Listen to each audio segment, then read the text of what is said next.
Theory of alpha particle scattering के part 1 में हमने ये हाइपरबोला बनाकर अल्फ़ा पार्टिकल के इम्पैक्ट पैरामीटर के लिए एक रिलेशन ड्राइव किया था। एक इक्वेशन थी जो हमने ड्राइव की थी, P = B/2 tan phi, और उसके बाद P = B/2 cot θ/2, जिसमें थीटा स्कैटरिंग एंगल है। अब पार्ट सेकंड में हम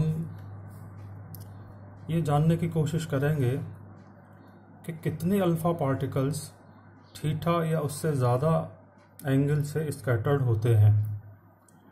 अगर हम ये कंसीडर करें कि एक सर्किल है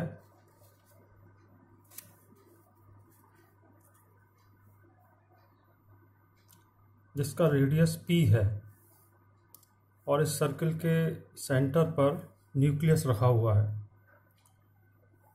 और यहाँ से ये अल्फ़ा पार्टिकल्स इस न्यूक्लियस की तरफ आ रहे हैं v वेलोसिटी से। तो हम जानना चाहेंगे कि कितने अल्फ़ा पार्टिकल्स थीटा या उससे ज़्यादा एंगल से स्कैटर्ड होंगे।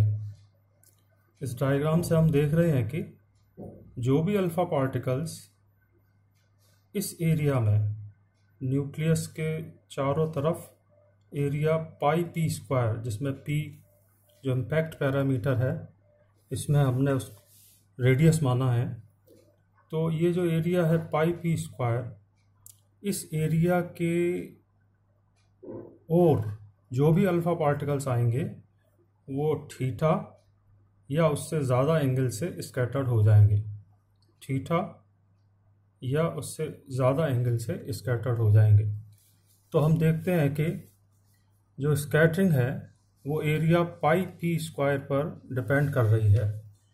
ये जो πp² है इसको हम कहते हैं स्कैटरिंग क्रॉस सेक्शन, यानी सिग्मा = πp²। इस πp² के अलावा जो स्कैटरिंग है अल्फ़ा पार्टिकल्स की, वो जिस फॉइल पर अल्फ़ा पार्टिकल्स को बम्बार्ड किया जा रहा है उसकी थिकनेस T और उसमें जो number of atoms per unit volume है, जिसको हम n से दर्शा रहे हैं, उस पर निर्भर करती है। यदि शुरू में n0 अल्फ़ा पार्टिकल्स इंसिडेंट होते हैं, यदि शुरू में n0 अल्फ़ा पार्टिकल्स फॉइल की तरफ इंसिडेंट किए जाएं, तो fraction of alpha particles which will be scattered through an angle theta और more will be πp² × n × t, और इसको हम f से डिनोट कर रहे हैं। f क्या है? f एक प्रोबेबिलिटी है जो ये बताती है कि कितने अल्फ़ा पार्टिकल्स थीटा या उससे ज़्यादा एंगल से डिफ्लेक्ट होंगे या स्कैटर्ड होंगे। ये किस पर निर्भर करेगा?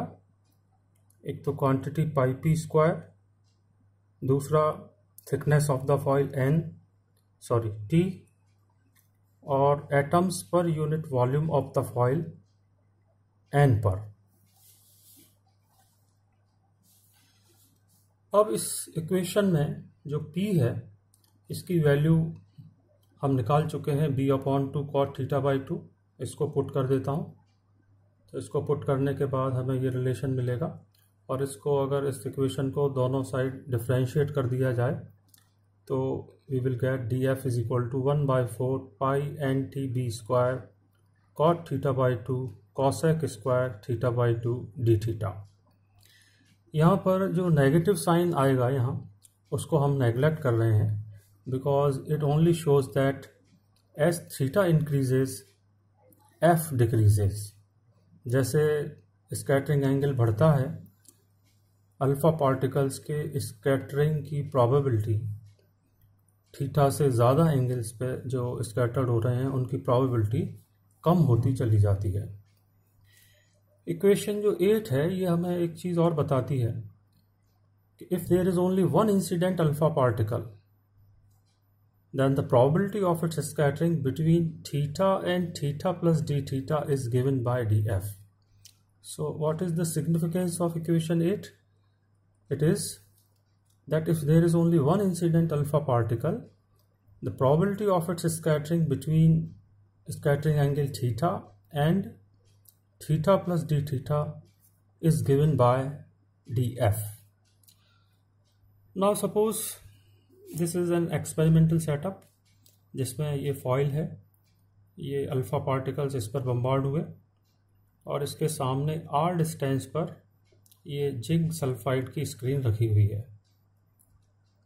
तो जो अल्फ़ा पार्टिकल्स इस फॉइल पर बम्बार्ड होते हैं वो डिफरेंट डायरेक्शंस में स्कैटर्ड हो जाते हैं।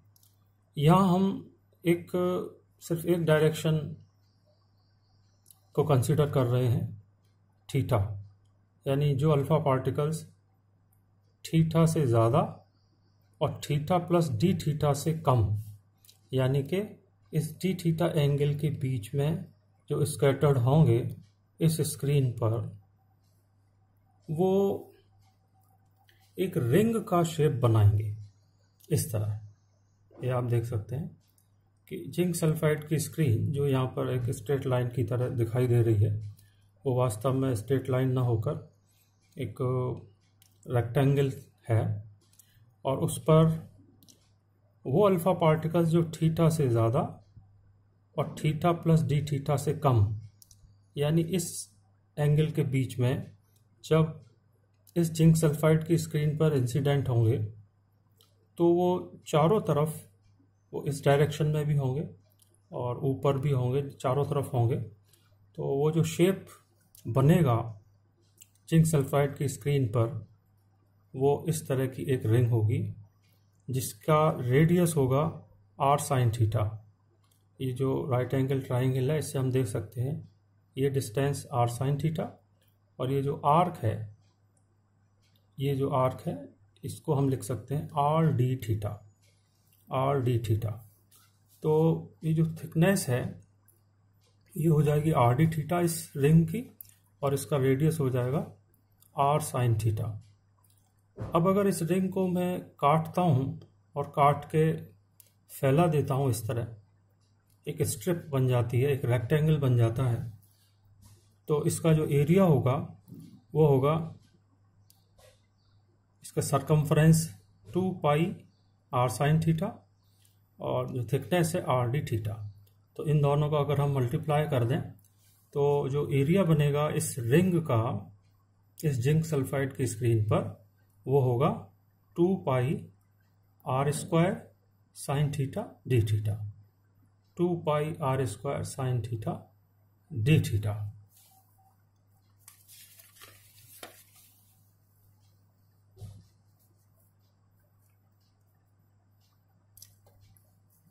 अब अगर मैं ये मानूं कि n उन अल्फ़ा पार्टिकल्स की संख्या है जो जिंक सल्फाइड की स्क्रीन के यूनिट एरिया, इकाई क्षेत्रफल पर इंसिडेंट होते हैं। If n is the number of alpha particles striking unit area of screen then the number detected is n into 2 pi r square sine theta d theta. यानी कि जो particles मैं detect करना चाहता हूँ वो पार्टिकल्स हैं जो थीटा से ज़्यादा और theta plus d theta angle के बीच में जिंक सल्फाइड की स्क्रीन पर इंसिडेंट हो रहे हैं। तो अगर n जिंक सल्फाइड की स्क्रीन के यूनिट एरिया पर गिरने वाले अल्फ़ा पार्टिकल्स की संख्या है तो जो पार्टिकल्स हम डिटेक्ट करेंगे, डिटेक्ट कौन से पार्टिकल्स हम करना चाह रहे हैं, जो थीटा से ज़्यादा और theta plus d theta angle के बीच में इंसिडेंट हो रहे हैं या स्कैटर्ड हो रहे हैं, तो उनकी संख्या होगी जो टोटल एरिया है रिंग का 2 pi r square sine theta d theta, और उसको हम जो यूनिट एरिया पर जो अल्फ़ा पार्टिकल्स इंसिडेंट हो रहे हैं उससे मल्टीप्लाई कर देंगे तो हमें कुल संख्या मिलेगी n into 2 pi r square sine theta d theta. इसके अलावा हम प्रोबेबिलिटी की डेफिनेशन से भी ये संख्या निकाल सकते हैं, संख्या अल्फा पार्टिकल्स की जो थीटा से ज़्यादा और थीटा प्लस डी थीटा से कम, यानी डी थीटा एंगल के बीच में स्कैटर्ड हो रहे हैं। तो according to definition of probability of scattering, the number of particles scattered between theta and theta plus d theta will be n0 df, because we know that n0 is the initial number of particles and df is the probability of one alpha particle scattering between an angle theta and theta plus d theta. So if n0 is the initial number of alpha particles incident on the foil, then the total particles which we will observe will be n0 df. ये probability की definition से वो संख्या है जो theta से ज़्यादा और थीटा प्लस डी थीटा से कम एंगल पर जिंक सल्फाइड के स्क्रीन पर स्कैटर्ड हो रहे हैं। तो ये जो संख्या आई है, ये तो आई है प्रोबेबिलिटी की डेफिनेशन से, और ये संख्या आई है ज्योमेट्री से। तो इन दोनों को मैं इक्वल कर सकता हूँ यहाँ पर। तो ये एक इक्वेशन बन गई, और इस इक्वेशन को मैं सॉल्व करता हूँ। तो यहाँ से n के लिए मैंने इसको सॉल्व किया यहाँ पर, और df जो है इसकी वैल्यू हम निकाल चुके हैं, वो हमने यहाँ पुट कर दी 1/4 pi n t b square cot theta by 2 cos x square theta by 2 into d theta. फिर इसको हम सॉल्व करते हैं और कॉट थीटा बाई को रिप्लेस करते हैं cos theta by 2 sine theta by 2 से, और cos x square theta by 2 को रिप्लेस करते हैं 1/sin स्क्वायर थीटा बाई 2 से। सॉल्व करने के बाद अल्टीमेटली लास्ट में हमको ये इक्वेशन मिलती है n into n0 nt upon 16r square multiply by 4ze square upon mv square का whole square cosec raise to power 4 theta by 2। इसमें हम देख रहे हैं कि b एक सब्स्टिट्यूशन था जो हमने पार्ट 1 में देखा था, तो इसकी वैल्यू हमने पुट कर दी यहाँ पर 4ze square upon mv square. तो यहाँ पर हम देखते हैं कि n क्या है जो हमने यहाँ पर ड्राइव किया है। ये इक्वेशन 10 है, ये कहलाती है Rutherford scattering formula. Rutherford scattering formula, इसमें n क्या है? n उन अल्फा पार्टिकल्स की संख्या है जो थीटा से ज़्यादा एंगल से स्कैटर्ड हो रहे हैं। n0 initial number of alpha particles जो फॉइल पर इंसिडेंट होते हैं, n number of atoms per unit volume of the foil, t thickness of the foil, r is the distance between the foil and zinc sulphide screen, z is the number of protons inside the nucleus of the foil, m is the mass of the nuclei, v is the velocity of alpha particle, m is the mass of alpha particle, v is the velocity of alpha particle, and theta is the scattering angle. So we can observe that from equation 10, the number of alpha particles which are scattered by an angle theta or more than angle theta, that is n theta, will be proportional to cosec raised to power 4 theta by 2, where theta is the angle of scattering. It is also proportional to the thickness of the foil T. It is also proportional to square of the nuclear charge, that is Ze whole square. It is also proportional to the reciprocal of the square of the kinetic energy of alpha particle. ये हम यहाँ इसको 4 को यहाँ नीचे लाके हम इसको हाफ mv स्क्वायर लिख सकते हैं। तो इसका मतलब हुआ n theta is proportional to, inversely proportional to half mv square का whole square, and it is also proportional to number of atoms per unit volume of the foil. This is the graph which shows the variation of n with theta. तो जो alpha particles theta या उससे ज़्यादा angle से scattered हो रहे हैं उसको हमने वाई एक्सिस पर शो किया है, और जो स्कैटरिंग एंगल है उसको हमने थीटा पर शो किया है। तो हम देख रहे हैं कि ये जो ग्राफ है एंगल थीटा के साथ ये फॉल हो रहा है, यानी जैसे जैसे थीटा बढ़ रहा है अल्फा पार्टिकल्स जिस संख्या में स्कैटर्ड होते हैं वो संख्या कम होती जा रही है।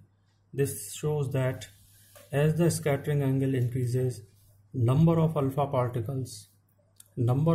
particles which are scattered by that large angle will be very small।